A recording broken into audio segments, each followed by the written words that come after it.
We'll get going. All right, everybody. I am Jason here, and I have with me Erin Helmuth. Erin, hello. How's it going? Great, thanks. So just to kind of give everybody some context, Erin has two daughters. Oldest, Avery, she's a 2020 athlete, and she's going Oklahoma Baptist.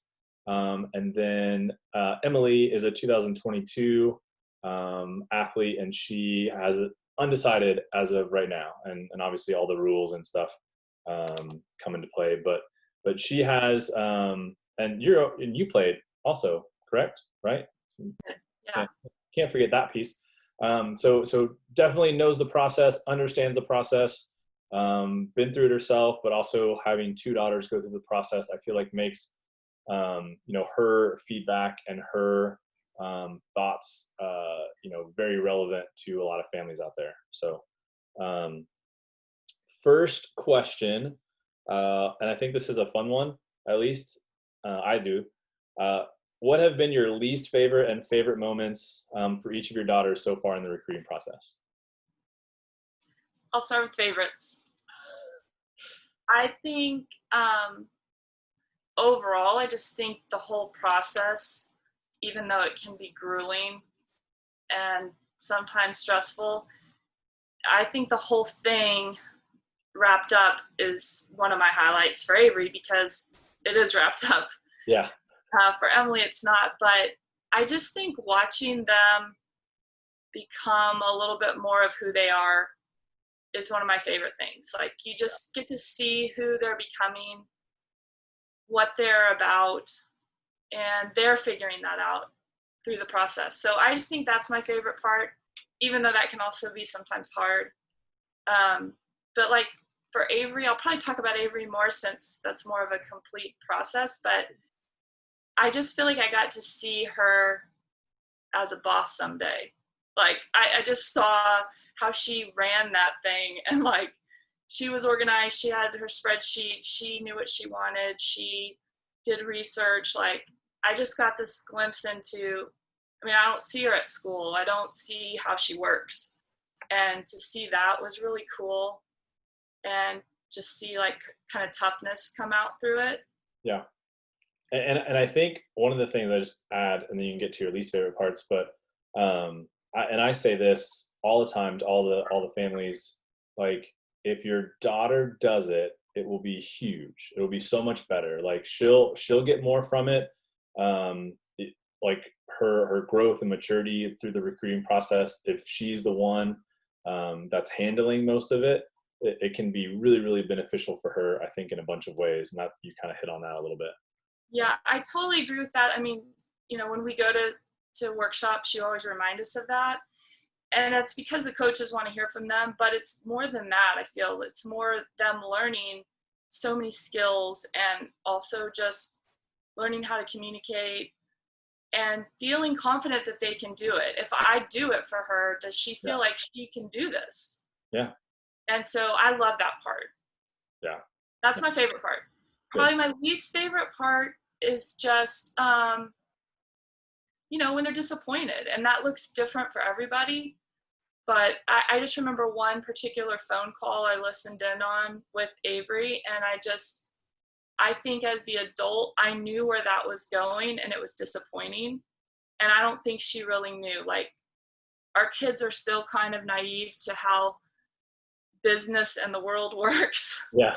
And that's a good thing. They don't need to be like super savvy at 16.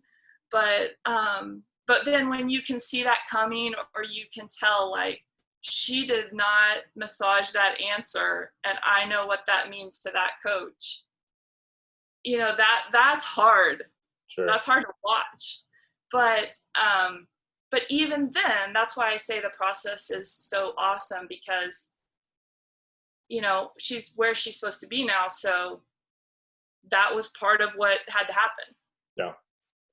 No, it's definitely like the opportunity to mess up and fail is huge to the process. Like, just creating perseverance, creating the ability to bounce back. Like, okay, you didn't get that question, you didn't answer that question well when you're on the phone, but now we know how we can answer that question better. And Right. and I think that's important to the process for sure. So Yeah, and a friend reminded me once when I was just kind of stressed about, how's this going to work out for her. Um, there's kids around the world that are learning resilience in much more traumatic and dangerous ways than a coach deciding they don't like them for their program. yeah, So in a way, if my kid's learning resilience through this, I think we can be tough enough as parents to let them experience it. yeah. No, I think that's great. Um, was there a moment for each of them where something clicked and they understood what they needed to do to get what they wanted or to go where they wanted? And Avery might have happened to Avery and maybe it hasn't happened to Emily yet, and that's okay. But was there something along the way where it was like, okay, this moment happened and it clicked and she went, okay, I understand what I have to do now, and like the work that I need to do, or something like that? Was there like a light bulb moment? Yeah, I think there's a lot of them along the way, just realizing what it's going to take to be recruited, what it's going to take to complete the process.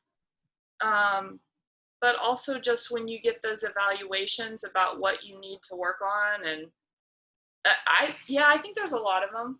Um, but I think when it came down to decision making for Avery, she's not a big like she's a pretty steady person. So she was kind of waiting for this big moment. And her personality was just more logical, methodical. I have a spreadsheet. I'm going to work my way to a decision. And so that was interesting too, to remember they're going to make these decisions within their personality. Like it's not going to, for her, it's probably not going to be this big, like shining light emotional experience. Yeah. Was So was there anything with Emily to the extent of like, um, getting interest and things like that, and like something clicked for her, like, okay, now I know, like, I've got to start, going through my list and putting schools in order. Like, was there a moment where that kind of thing happened? well, yeah, I think just some things that happened this year really helped her see her potential and helped her like just dream a little bit more. I mean, she's kind of more, well, both of my girls are kind of late bloomers, so they're kind of underdogs in a way, in their own ways. Like they haven't been on the radar forever. So I think when she realized like, um, I have potential, that just helped her go like, oh, I could really do this. This is awesome, and kind of get out from under her sister's shadow a bit too. Yeah. Was that something that happened like on the court? Like, what was it that kind of made her go, hey, I'm pretty good? Was there anything Well, specific? I think I guess what I'm thinking about is just like you said, one of my favorite moments. One of my favorites for Emily was seeing her perform under pressure, and to to um, to just play your heart out in front of, like one particular tournament, it was all the grandparents too, which I'm really thankful we got to do now that we can't go anymore. Yeah. Um, but it's just like when it's a bigger stage and you're at the age now where the coaches are actually there, and just you don't know how your kid's going to respond, and to see them play with guts, that's one of my favorite things, even if it was an error. Yeah. Okay. Well, was there something um, specific about Oklahoma Baptist that immediately hit Avery, or like, I mean, I don't know exactly what the process was for her in going on a visit and committing and all that kind of stuff, but was there a moment that something, um, from OBU like hit Avery immediately, like, okay, this is where I want to go to school? Not so much like what I was saying earlier, but I think that has to do with her personality a bit, and just I think it was a full year of camps, visits, phone calls, and the other thing is she was looking at a very wide range of schools for different reasons. So we did a lot of visits so that she could kind of see what does it look like to go to a really top academic D3. What would that look like? And she ended up at a Division II school, but I think when she looked at the full picture, she just saw like so many things lining up with what she wanted. Uh, And so then that's when she decided to commit. okay. I think that's good because I think some girls get on campus and they go, oh, yep, this is where I want to be, and it's done deal. They decide immediately, but that's not every kid, right? And the part of the conversation I try to have with everyone is, this looks different for everybody, and Right, so right. if hers was more of a process and breaking things down and making lists or spreadsheets, whatever.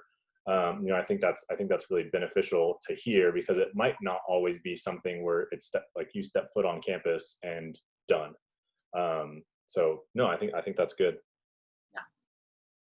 I Uh, don't like to say she's not excited, but she's not the oh kind yeah, of kid that's gonna have the big like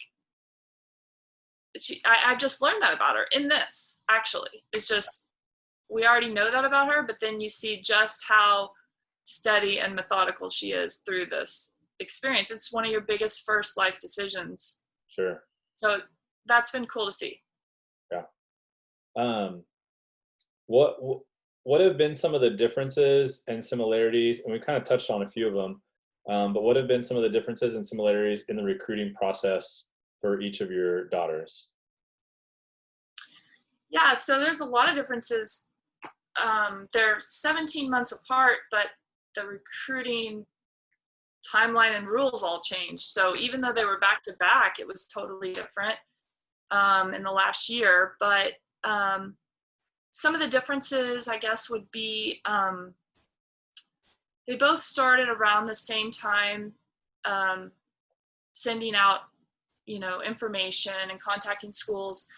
And I would say that um, mainly because of the rules, Avery had just a longer, like longer ramp up to just actually being recruited, like just sending so many emails. Yeah. In fact, I think in the 1 year we measured 1,000 emails sent, and that's a lot of work.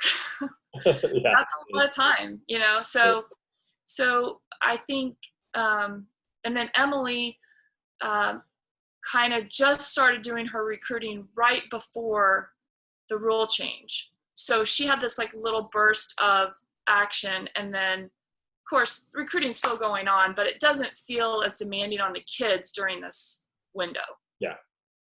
And so now we'll see what next, but I think it has looked quite different. Okay. What anything, and obviously this isn't going to be perfect, but anything that Avery experienced or you guys experienced with Avery, the recruiting process, that um like carried over into Emily's process and helped you guys? Okay, we need to do a better job. We didn't do a good job of this with Avery, maybe something like that. But then, so we learned from that first experience. Is there anything like that?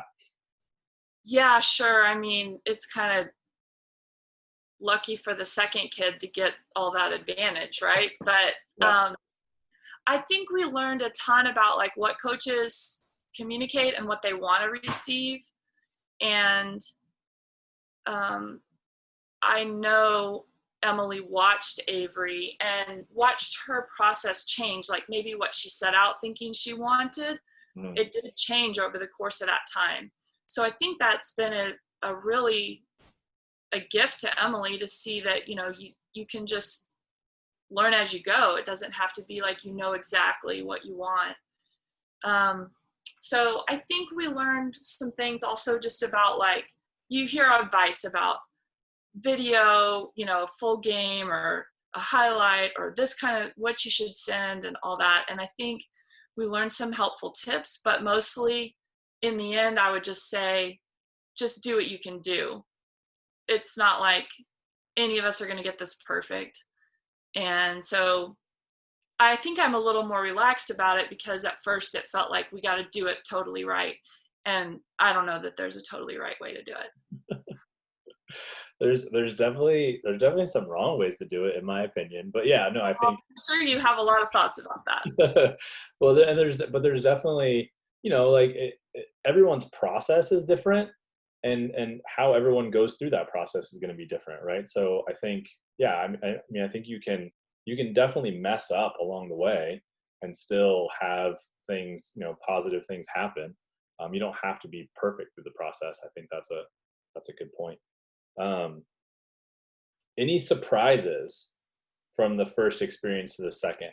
Like anything Mm. happened that you were like, well, we didn't expect that, or this didn't happen the first time. You know what I mean? Any big surprises? Well, going through that with Avery, we were looking at Division 1, 2, and 3 schools. And I would say one of the surprises for us was recognizing um, that just because of the division, that might not reflect on the level of play. So, like, there are quite a few D2 programs that can compete with a lot of D1 teams, So I think there's kind of a status thing maybe our culture wants to put on those divisions through sports. And I think that was a cool surprise to watch and see, D3 programs that were like super impressive, and just really awesome coaches. Mhm. I just think there's a lot more out there that we just don't know about as easily, because they don't have that brand name, or it's a smaller school, so you have a less chance of knowing an alum or something. Yeah, So that was a really fun surprise. We enjoyed so many schools that we visited and people we met. yeah. Okay, great. No, I think that's perfect. I think there's lots of, I mean, there's definitely some not good Division 1 volleyball. There's some fantastic Division 2 volleyball. There's some bad Division 2 volleyball, right? Yep. And there's some great D3 programs out there where if you want to go win a few conference championships, there's definitely some places you can go in Division 3 and make that happen. Yeah. Um, and depending on what else you're looking for in a quote unquote college experience, I think there's a lot of pieces to that you can get at almost any level. Um, I went and watched UT Dallas in their conference tournament, and in the conference finals, that gym was packed. Yeah. Right? Division 3 school, and from top to bottom, they're both fans on both sides, obviously, but from top of the bleachers all the way down to the bottom, it was Right. packed full of people, and that's Yeah. a pretty cool experience if you can play in something like that. So yeah, no, I think every division, every level has definitely a lot of positives that you can bring, right? So no, that's Yeah. that's good. Um, as parents that are going through this twice, what would be your biggest advice for parents in the recruiting process? Well, I think the obvious thing that parents know from raising kids together, you just want to avoid comparison. And the thing is, most sisters who do play the same sport, who maybe happen to share the same room, I mean, they're going to compare themselves even if we're not. So we need to just really try our best, I think, as parents, to let them have their own experience, to have their own space to feel and work through the process, and also to support each other, because you know that has been one of my favorite things too, is to see them both support one another through this, and that's just what you hope for as a parent. Yeah, no, I think that's awesome. Um, what's your biggest warning or biggest pitfall for other parents to be aware of? Hmm.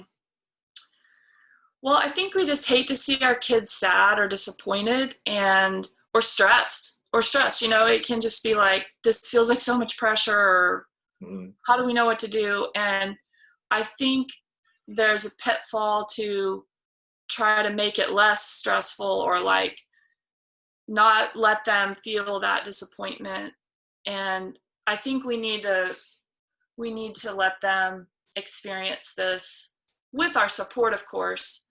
Sure. But I kind of think some of the kind of no's, like that's not going to be the place for me, is a huge part of the process. Either the door closes on you, or you realize something about the program, the school, the staff, the whatever, that you think, I just don't think that's for me.